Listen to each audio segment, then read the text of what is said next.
activar la cámara. A ver.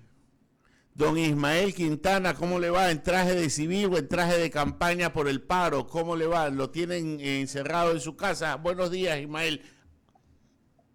Bueno, buenos días. Sí, la verdad es que acá la cosa está complicada desde ayer. Nos tocó salir despavoridos de la oficina hacia las casas y ahora estamos pues tratando de hacer lo que se puede desde casa, trabajando tal vez desde casa porque está muy complicado el tema de la movilización aquí en Quito. Eso es como cocinar, se hace lo que se puede con lo que se tiene, Ismael. Y lo que se tiene es... Efectivamente, También tiene otras efectivamente. aplicaciones, pero que no se pueden transmitir por radio ni a esta hora de la Sí. mañana. Así que eso lo ha dicho usted. Ismael, Nada está haciendo usted. sí, yo sí quiero primero, antes de ir a un análisis jurídico constitucional, lo cual es su pericia, que me describa cómo están las cosas allá en Quito. ¿Qué edad tiene usted? Porque quiero saber, y la pregunta es si usted vivió escenarios anteriores del pasado de estas situaciones que podrían ser parecidas.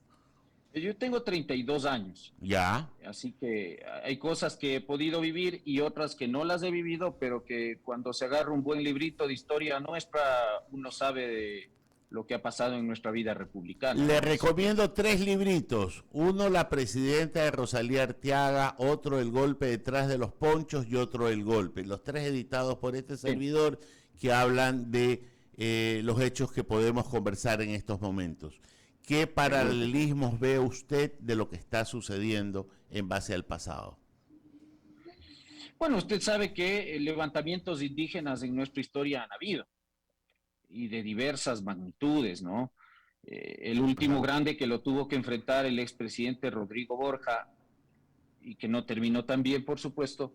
Y a partir de eso, yo le diría que no se ha visto en el país olas de delincuencia, de vandalismo y de destrucción, tanto a bienes públicos como bienes privados, como lo que nosotros hemos visto últimamente, a partir de lo que pasó en octubre de 2019, ¿no?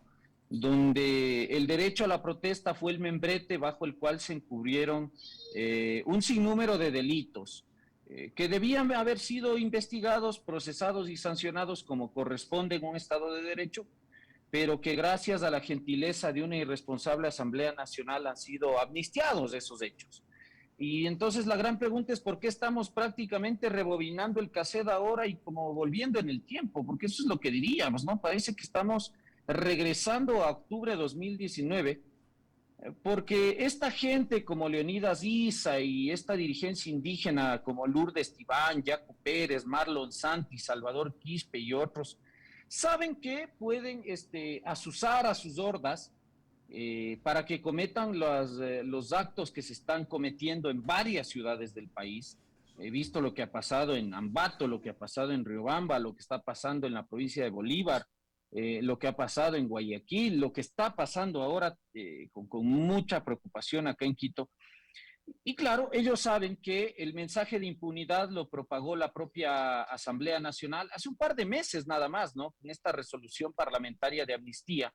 Y entonces esta gente sabe que acá puede venir, intentar paralizar un país, intentar incluso, como lo ha dicho abiertamente el presidente de la CONAIE, tumbarse un gobierno, es decir, cometer delitos, ¿no? Disfrazarlos de protesta social, de desobediencia civil, de derecho a la resistencia. Porque luego de un tiempo tendrá usted amigos en la Asamblea Nacional que le van a amnistiar y entonces esta gente sabe que no va a responder. Y si a eso usted le agrega la blandenguería con la que se está obrando desde las instituciones del Estado, ¿no es cierto? Donde pese a tener en algunas provincias del país decretado un estado de excepción, las medidas restrictivas y extraordinarias que se asumen. Parece que tenemos... La consecuencia es la que estamos viendo, allá ¿no? La sigamos. consecuencia es la que estamos viendo. Sí, Ismael, a ver, el peso de la ley es para todos. La rigidez de la norma es para todos. Para el poder, para poder ejercerlo con honestidad, transparencia y prudencia. Y para el ciudadano común que tiene que obedecer y someterte al irrestricto respeto a los derechos de los demás. Los derechos de uno empiezan cuando terminan los de otro. Nos enseñan en la facultad casi en los primeros días. Esto no sucede.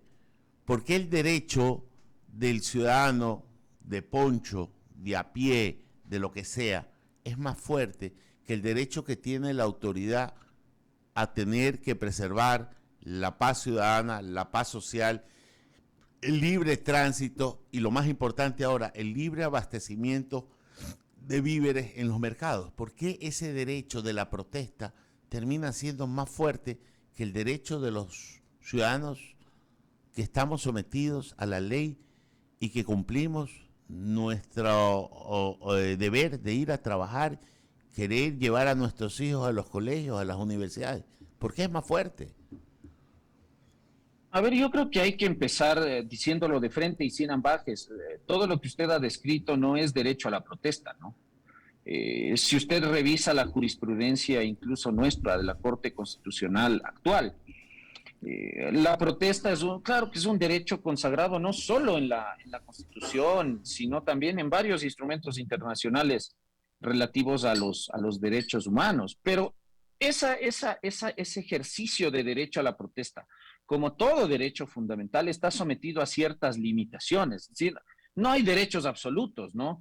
Y esas limitaciones vienen dadas incluso por los propios señalamientos que ha hecho la Corte Constitucional. Es decir, usted puede hablar de derecho a la resistencia cuando no se alteran o no se impide que terceros ejerzan derechos fundamentales también.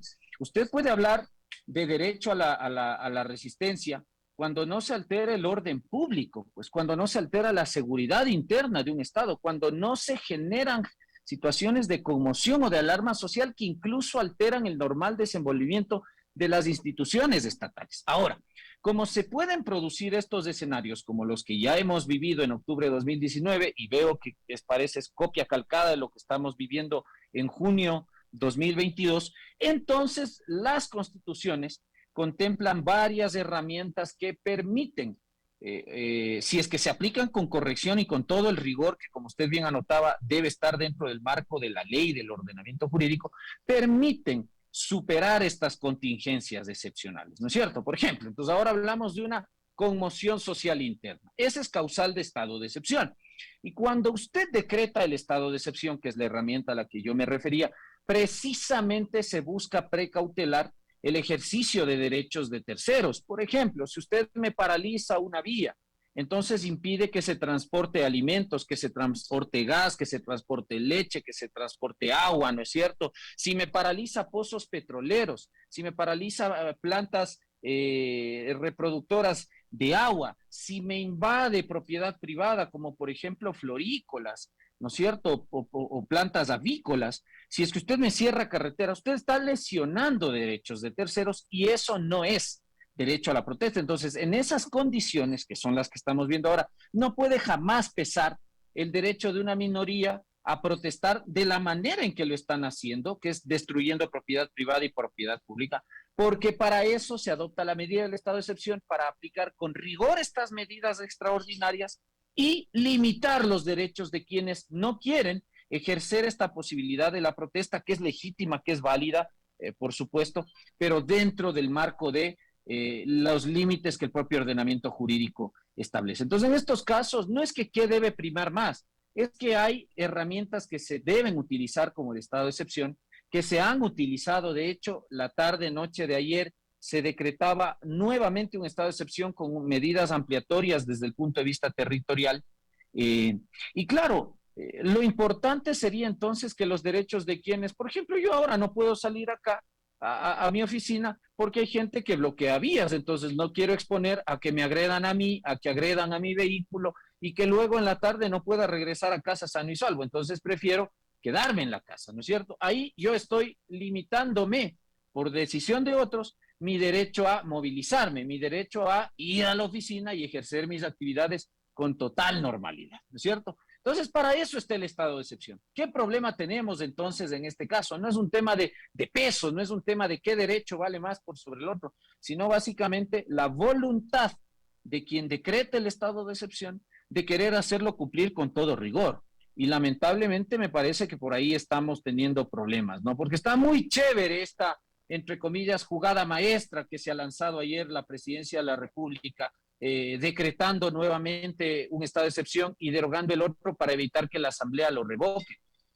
Lo que yo no entiendo es para qué tienes vigente, para qué insistes en tener vigente. Yo estoy de acuerdo con el estado de excepción por si acaso, pero lo que no entiendo es para qué el gobierno insiste en estas, entre comillas, jugadas súper maestras, cuando no las estás haciendo cumplir. Se ordenan requisiciones, se dispone que Quito sea declarada zona de seguridad, ¿no es cierto? Se dispone la movilización de Fuerzas Armadas y resulta que 30 o 40 delincuentes te cierran acá una avenida, te cierran una calle, te cierran una carretera y la Policía Nacional y las Fuerzas Armadas están absolutamente incapacitadas para despejar las vías. Entonces, en los hechos está muy bien tener en el papel un decreto de excepción, pero ya en la realidad no se está cumpliendo y eso es lo que está haciendo que el ejercicio irregular de un derecho a la protesta, que ya está deformado a un intento de golpe de Estado, que es lo que se quiere claramente y a todas luces,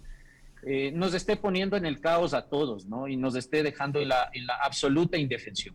Totalmente de acuerdo. A mí el problema hace mucho rato dejó de ser jurídico y dejó de ser un tema de seguridad. Es un tema esencialmente político en que hay que resolverlo de manera política. Y en eso el gobierno se ha quedado de año en este año de ejercicio. Déjeme darle la bienvenida a mis compañeros que se integran a la mesa de diálogo. Alberto ya estaba, Jaime Velázquez y nuestro director, el abogado Eduardo Mendoza Paladines. ¿Qué tal? Buenos días con todos. Ismael, un placer tenerte por acá en la mesa de diálogo. Mis compañeros, buenos días. Eduardo. También para mí, todos un gran abrazo. Estábamos en producción, discúlpenos, doctor Quintana, ya seguimos conversando. Sigue el diálogo, Jaime Velázquez, Gracias. Alberto, y termino yo. Muy amable. Doctor, la verdad es que escuchándolo, si bien es cierto, las jugadas maestras políticas que se dan en el gobierno no tienen sentido cuando la fuerza pública no puede actuar. Y no puede actuar porque efectivamente no existe un respaldo. Y segundo, creo que existe también esa resistencia interna de todo soldado o de todo policía, donde inclusive veíamos un video donde un soldado se encuentra con su familia que estaba protestando. O sea, hay intereses...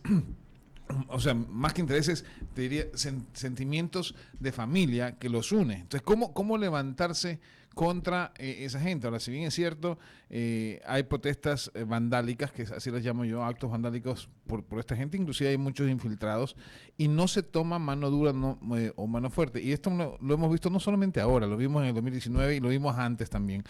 ¿Qué hacer desde el punto de vista jurídico? Porque usted es una persona más que se encuentra enclaustrada en su casa y no puede salir, y no va a haber un respaldo por parte de la policía o de las Fuerzas Armadas al respecto. Eso, ¿qué hacer desde el punto de vista jurídico para que no pase? O sea, no entiendo cómo manejar esta sociedad ecuatoriana si es que realmente este país es ingobernable. A ver, primero, la blandenguería no nos va a sacar de este caos y de esta crisis social y política en la que estamos absolutamente sumidos. Seguir con esto de llamar al diálogo con quienes no quieren dialogar, con quienes no quieren respetar las instituciones democráticas, con quienes el Estado de Derecho les es ajeno. Me refiero puntualmente al caso de la CONAIE y de los, entre comillas, líderes indígenas.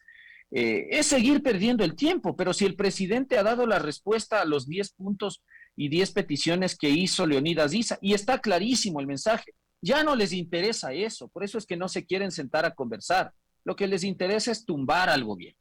Y entonces, cuando hay esta amenaza de golpe de Estado, ¿no es cierto?, hay que actuar con determinación, pues, porque, insisto, si seguimos de blandengues, de que sí, yo dialogo, de que no reprimo la violencia como corresponde, de que no persigo el cometimiento de delitos con la ley en la mano, bueno, vamos a seguir viendo actos vandálicos durante todos estos días aquí en Quito y en todo el país, con gente saqueando supermercados, con gente metiéndose a propiedad privada, con gente paralizando servicios públicos, es decir, gente haciendo cualquier otra cosa menos ejercer el derecho a la protesta. ¿Qué hacer? Bueno, el presidente ha decretado un estado de excepción y yo vuelvo a ser insistente en esto, porque para estos casos es cuando se debe echar mano, pero con toda rigurosidad, de la medida extraordinaria del estado de excepción. Por ejemplo, yo no entiendo, el día de ayer La Universidad Central ha sido tomada por la violencia como correspondía, ¿no? Para disque convertirse en un centro de acogida de quienes vienen a destruir la capital del país. La Universidad Salesiana, que en Quito ha decidido abrir las puertas al más puro estilo de lo que ocurrió en octubre de 2019 para dar albergue a los delincuentes que vienen acá a vandalizar la ciudad, a destruir y afectar nuestros derechos fundamentales y a intentar tumbar un gobierno.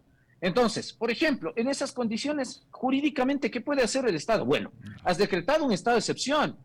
En el estado de excepción, el presidente puede disponer la requisición de bienes, de los bienes que se estén utilizando, por ejemplo, en este caso, para impedir que la contingencia que ha motivado la declaratoria de estado de excepción se supere. Yo no entiendo qué espera la Policía Nacional y Fuerzas Armadas para ocupar inmediatamente la Universidad Central y desalojar a esta gente.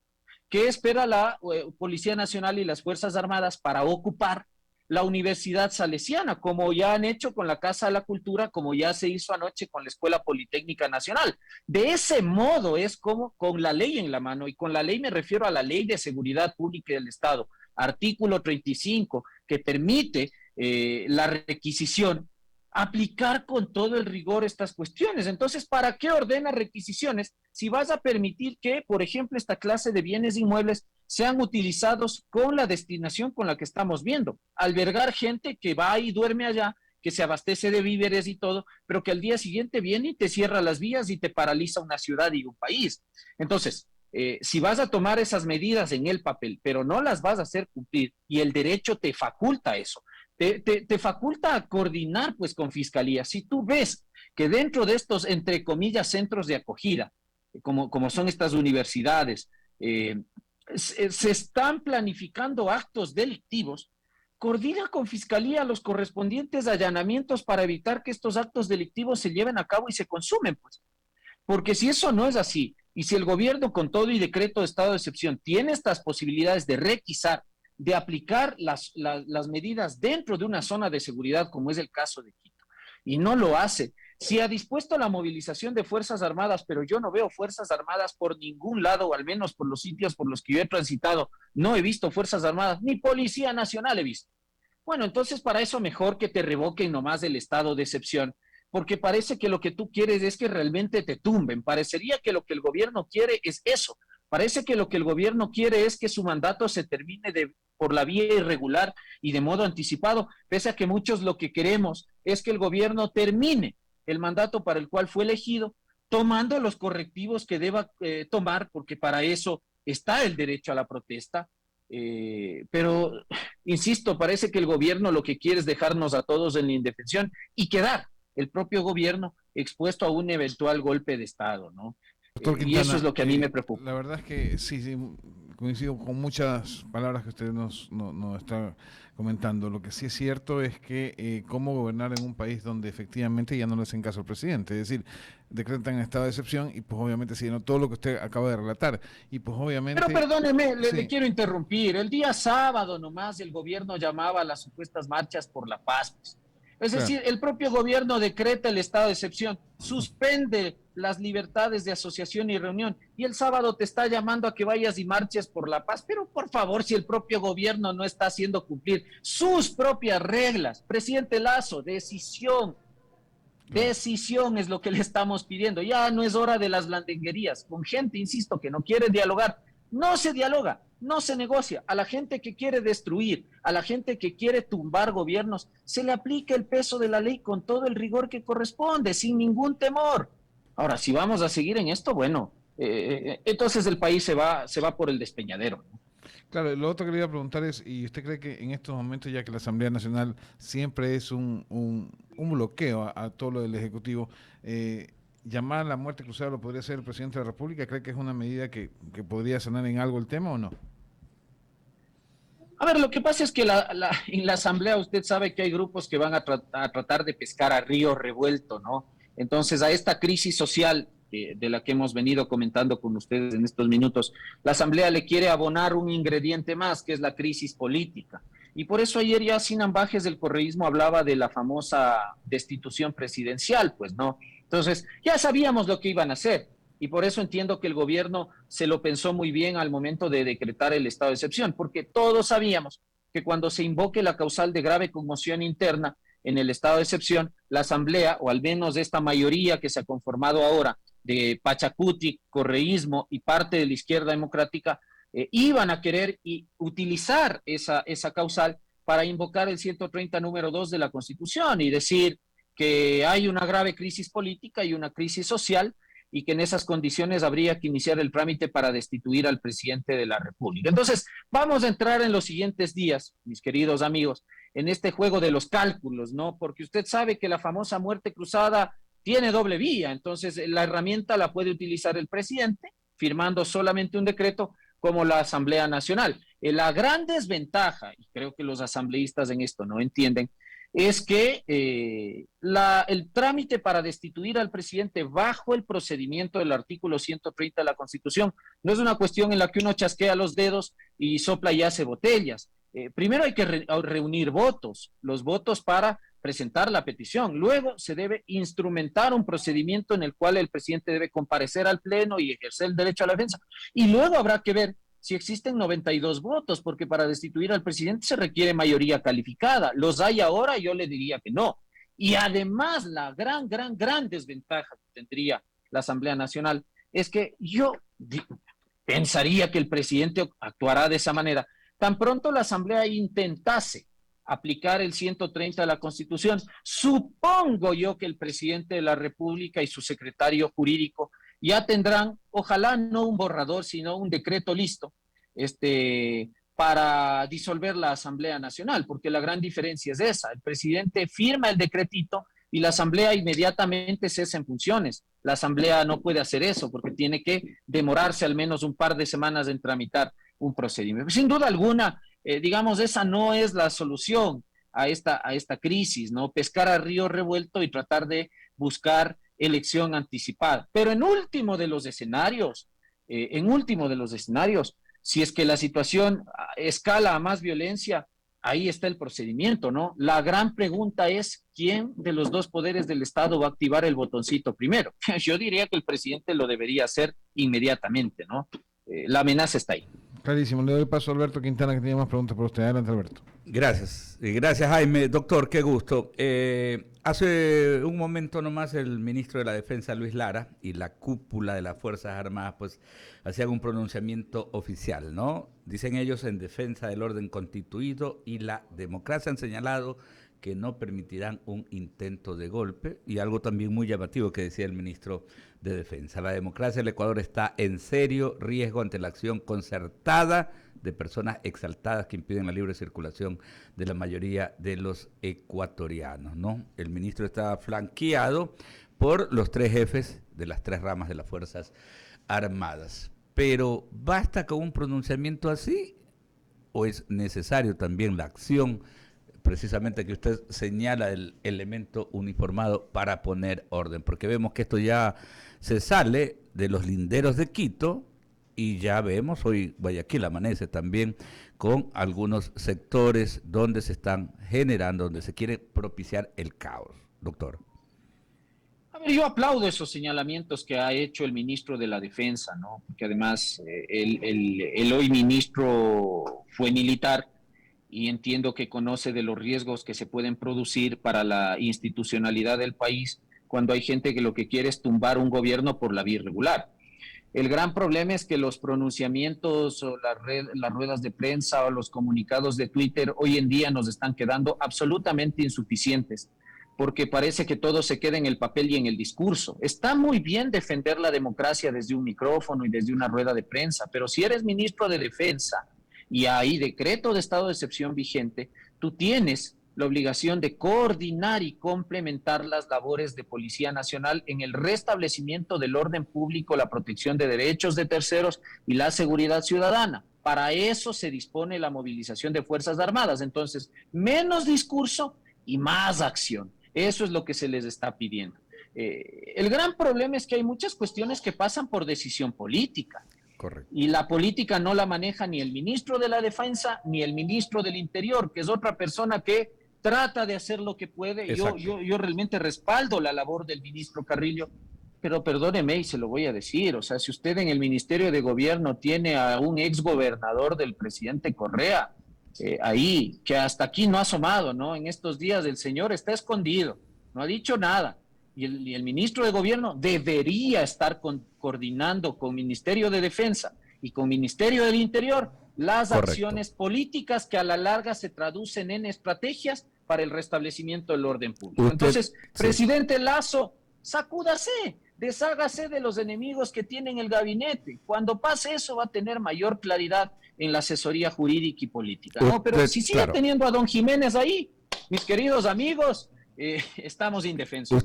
Usted menciona al ministro del Interior, yo le agregaría también el señor comandante general de la Policía Nacional, la que ha tenido también una labor, o sea, sí, en medio de todo esto, yo creo... A mí, mi respaldo siempre absoluto a los institutos armados, Policía Nacional y Fuerzas Armadas, correcto, mi respaldo y respeto. Sí, vale la pena dejarlo sentado, y solamente ya lo mencionó, pero sí me gustaría que lo resuma, ¿no? Esto, yo ayer decía, ¿no?, por lo ocurrido el domingo en la mañana en la Casa de la Cultura. Exaltado, es que han violentado la autonomía de la Casa de la Cultura. Por un lado, ese tema, que va unido al asunto de esta posición del rector de la Universidad Central, ¿no? Le llaman, pues, un centro de paz, un territorio de paz, y lo propio de la Universidad Politécnica Salesiana, ¿no? Utilizar esto a sabiendas de lo que ya ocurrió en octubre del 2019 con los predios de la Casa de la Cultura. Realmente es inadmisible. Es gente supuestamente quiteños, son ciudadanos que deberían más bien de estar precautelando el orden, pero parece que ellos están dentro del mecanismo de el libreto golpista que se viene propiciando, doctor. Sí, por eso yo le decía, ¿hasta cuándo vamos a seguir tolerando que las universidades que deben cumplir otra finalidad? Y, por ejemplo, lo que pasó en la Casa de la Cultura, ventajosamente ahí sí se obró a tiempo, yo le diría una muy buena estrategia del gobierno y de la Policía Nacional, y entendería yo también de Fuerzas Armadas, el hecho de haber entrado a ocupar un lugar que fue capturado por esta gente en octubre de 2019 y que seguramente lo iba a hacer en esta ocasión.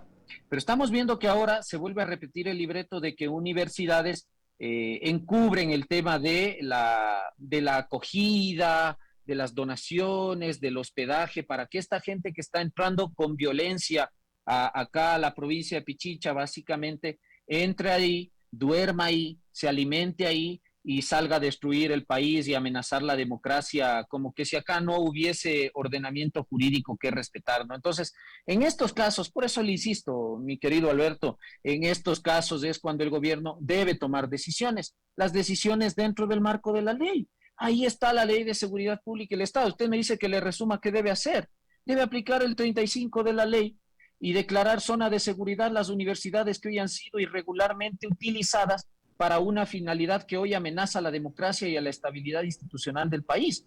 Declare zona de seguridad de esas universidades, que Fuerzas Armadas entre a ocupar inmediatamente, como ocurrió con la Casa de la Cultura, y por último, requíselas. Es decir, la autonomía universitaria no da para que tú toleres el cometimiento de delitos, porque correcto, eso es lo que se está diciendo, ¿no? Que se viola la autonomía universitaria. Claro, la autonomía universitaria significa que esos predios son inviolables, salvo circunstancias excepcionales, dentro de las cuales, como en el caso de los decretos de estado de excepción, se ha dispuesto, por ejemplo, requisiciones y el establecimiento de zonas de seguridad que deben estar manejadas por planes operativos, básicamente del Comando Conjunto de las Fuerzas Armadas, como dispone nuestra Ley de Seguridad Pública del Estado. La ley está de la mano del gobierno, mis queridos amigos. El problema es si la queremos o no aplicar con rigor. Correcto. Doctor, agradecerle por estos minutos el doctor Ismael Quintana, atendiéndonos desde Quito, ¿no? En estos momentos tan sensibles que vive el país. Son las 9:05, Eduardo. ¿Qué tal si vamos a saludarlo al doctor Quintana nada más, mandarle un abrazo? Mis compañeros hablaron, ya me dejaron sin preguntar. Así que él será para la próxima, querido amigo. Un abrazo a la distancia. Sí. Abrazos a la distancia. Buenos días. Hagamos corte.